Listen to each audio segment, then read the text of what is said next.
Assalamualaikum warahmatullahi wabarakatuh. Sahabat beriman, sebelum menjadi nabi, Rasulullah SAW adalah seorang pedagang yang sangat jujur dan terpercaya. Tidak hanya itu, beliau juga diakui karena kecerdasannya dalam berdagang. Rasulullah SAW sudah berdagang sejak usia 12 tahun. Mulanya, ia diajak sang paman yang tak lain Abu Thalib untuk ikut rombongan dagang ke negeri Syam. Semenjak itu, Rasulullah SAW terus menekuni dunia dagang. Sampai suatu hari, Rasulullah SAW bertemu dengan Siti Khadijah yang saat itu belum menjadi istrinya. Siti Khadijah, seorang wanita terhormat dan pengusaha besar. Saat itu, Khadijah akan mengirim kafilah dagang ke negeri Syam. Ia mencari seseorang untuk diutus ke negeri Syam, mengawasi dan memimpin rombongan dagang tersebut. Dan pada saat yang sama, masyarakat Mekah tengah membicarakan Muhammad. Ia dikenal sebagai pemuda yang memiliki kejujuran dan keluhuran budi di tengah rekannya yang sibuk berfoya-foya. Mendengar tentang itu, Khadijah akhirnya memutuskan agar Muhammadlah yang menangani urusan perdagangan di negeri Syam, sebab ia menilai kejujuran menjadi hal penting dalam perdagangan. Dengan mengejutkan, Siti Khadijah memberikan gaji yang sangat mengesankan kepada Muhammad. Tapi di balik itu, apa yang membuat beliau begitu istimewa hingga menerima gaji sebesar itu? Berapa sebenarnya gaji yang diterima Muhammad saat bekerja untuk Siti Khadijah? Sebelum lanjut, luangkan waktu sejenak untuk klik tombol subscribe untuk dukung channel ini agar terus berkembang. Serta saya doakan semoga kita semua selalu dalam lindungan Allah Ta'ala dan semoga rezeki dan urusan kita selalu dimudahkan. Bismillahirrahmanirrahim. Di tanah suci Mekah, kota yang sibuk dengan perdagangan dan transaksi, Muhammad bin Abdullah tumbuh di bawah asuhan pamannya, Abu Thalib. Meski berasal dari keluarga terhormat, Muhammad hidup sederhana dan harus bekerja keras sejak muda. Ia dikenal sebagai Al-Amin karena kejujurannya yang luar biasa dalam setiap urusan. Siti Khadijah, seorang saudagar wanita kaya dan terpandang di Mekah. Ia dikenal sebagai wanita yang cerdas dan memiliki naluri bisnis yang tajam.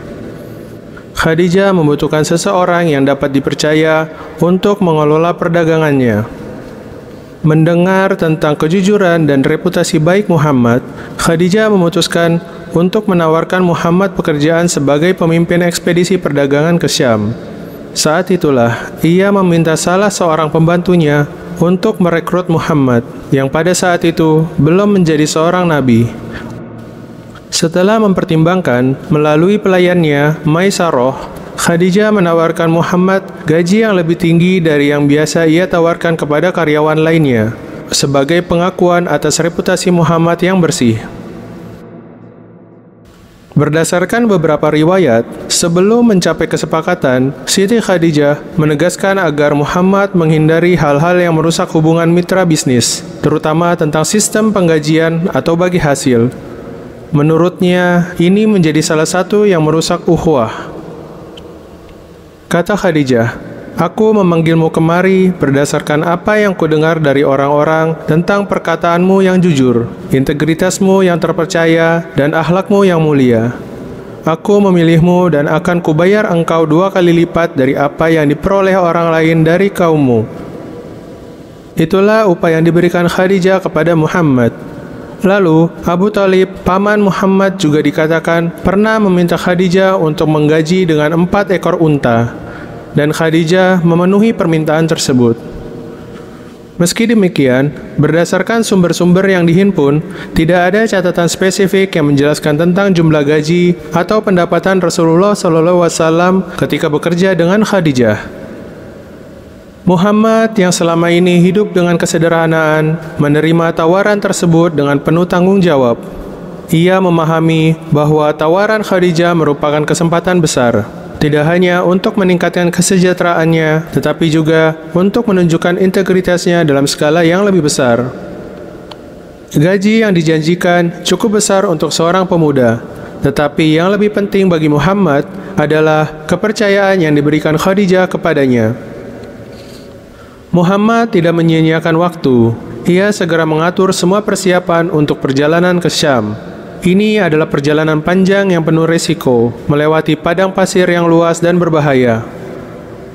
Di bawah kepemimpinan Muhammad, kafilah tersebut dipersiapkan dengan teliti, memastikan semua barang dagangan aman dan para pekerja siap menghadapi perjalanan jauh. Selama perjalanan ke Syam, Maisarah, pelayan Khadijah, mengamati Muhammad dengan seksama. Tujuan dan kebaikan hati Muhammad terlihat di setiap tindakan. Ia memastikan bahwa setiap transaksi yang dilakukan dengan pedagang-pedagang lain dilakukan dengan jujur dan adil. Tidak hanya itu, Maisarah juga menyaksikan tanda-tanda keberkahan yang menyertai Muhammad, seperti bayang-bayang awan yang terus menaungi dari terik matahari.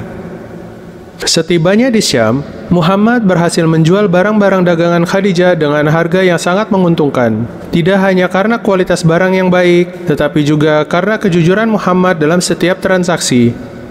Para pedagang Syam mengakui kejujuran Muhammad, dan mereka dengan senang hati melakukan bisnis dengannya. Keberhasilan ini membuat Khadijah mendapatkan keuntungan besar dari ekspedisi tersebut. Saat kafilah kembali ke Mekah, Khadijah dengan penuh antusias menanti laporan dari Maisarah. Ketika Maisarah menceritakan semua tentang kejujuran dan keajaiban yang ia saksikan selama perjalanan bersama Muhammad, Khadijah sangat terkesan. Tidak hanya perdagangan yang sukses besar, tetapi Maisarah juga menceritakan karakter luar biasa yang dimiliki oleh Muhammad. Khadijah, meski sudah berstatus janda dan lebih tua dari Muhammad, merasa terkesan dan terpikat oleh sifat Muhammad. Ia melihat dalam diri Muhammad seseorang yang luar biasa, baik dari segi akhlak maupun sifatnya. Dengan penuh keberanian, Khadijah memutuskan untuk melamar Muhammad melalui seorang kerabat dekatnya. Tawaran ini pun disambut baik oleh Muhammad dan keluarganya. Tak lama kemudian, pernikahan atas Muhammad dan Khadijah dilangsungkan. Meski perbedaan usia yang cukup jauh, cinta dan saling menghormati di antara keduanya sangatlah kuat. Pernikahan ini bukan hanya persatuan dua jiwa, tetapi juga awal dari perjalanan yang luar biasa bagi umat manusia. Khadijah menjadi pendukung utama Muhammad, baik dalam bisnis maupun ketika Muhammad diangkat menjadi nabi. Setelah Muhammad menerima wahyu pertama di Gua Hira, Khadijah adalah orang pertama yang mempercayai dan mendukungnya. Ia tidak hanya mendukung secara emosional, tetapi juga secara materi, mengorbankan kekayaannya demi mendukung dakwah Islam. Khadijah adalah istri yang setia dan sahabat sejati bagi Rasulullah SAW. Tahun ke-10 setelah kenabian, Khadijah wafat. Kehilangannya merupakan pukulan berat bagi Rasulullah SAW. Khadijah bukan hanya istri, tetapi juga orang pertama yang mempercayai risalahnya. Orang yang selalu berada di sisinya dalam suka dan duka. Tahun wafatnya Khadijah disebut sebagai tahun kesedihan bagi Rasulullah SAW. Kisah cinta dan kerjasama antara Rasulullah SAW dan Siti Khadijah adalah contoh indah tentang kejujuran, kesetiaan, dan cinta yang tulus. Dari perjalanan dagang hingga pernikahan mereka, kita belajar bahwa kepercayaan dan dukungan adalah landasan dari segala kesuksesan. Semoga kita semua dapat mengambil inspirasi dari kisah ini dalam menjalani hidup. Wallahu a'lam bishawab. Terima kasih. Mudah-mudahan video ini bermanfaat. Wassalamualaikum warahmatullahi wabarakatuh.